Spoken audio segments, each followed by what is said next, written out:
One of the things that one of the parents, I believe, stated on Instagram or something, she stated that, one of the kids, I can't remember if it was the main girl that hit the woman or whatever the case Mm-hmm. may be, but she was definitely involved.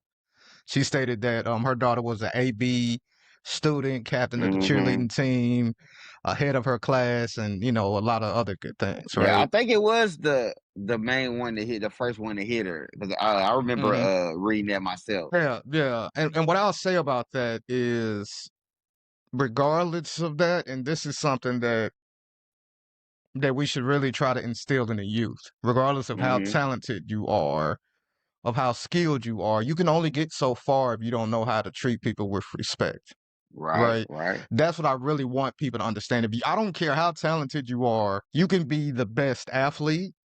Mm-hmm. You could be very athletic. Ja Morant, we're going to talk about him a little later on, right?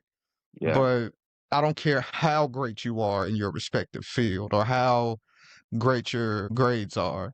If you don't respect people, you're not going to get too far, Mm-hmm. right? If you don't Definitely. have Yeah. those people skills, you're not going to get too far. And one situation like this could derail your whole life, depending on how Mm-hmm. far it goes, That's right? true.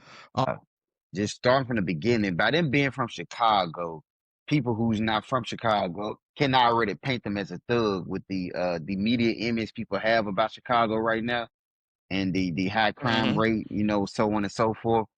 But that wasn't a time to try to paint a beautiful picture of your child because none of that mattered. And then the girl who swung first when her mom had her on there when they did the little video, she was like, it bothered me the most because she was like, I was being a follower. That just rubbed me wrong, and you were the first one that threw the punch. She swung. Saying, yeah, She you swung swung first, first. You know what right? I'm saying?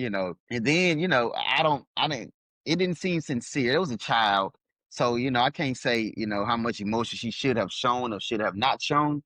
But Hmm. it didn't seem sincere. And then one of the guys that was out there, I remember I was talking to you, offline about this, and one of the little kids, the boys, his mother was on a video, and she was acting real nonchalant about it. He had popped up in the room, and she was like, "The whole city of Chicago looking for you, and I ain't gonna help you." Hmm. And a lot of this, Yeah. when you get into their lives, you can tell that a lot of it stems from the upbringing. Not actually Hmm. the activity, but just the lack of care they had towards that woman. If you like what you just heard, please like and subscribe to our YouTube channel, SNE 2.0. SNE stands for Spare No Effort. All we're trying to do is help people become the best version of themselves. So please like and subscribe to our YouTube channel, and remember, spare no effort.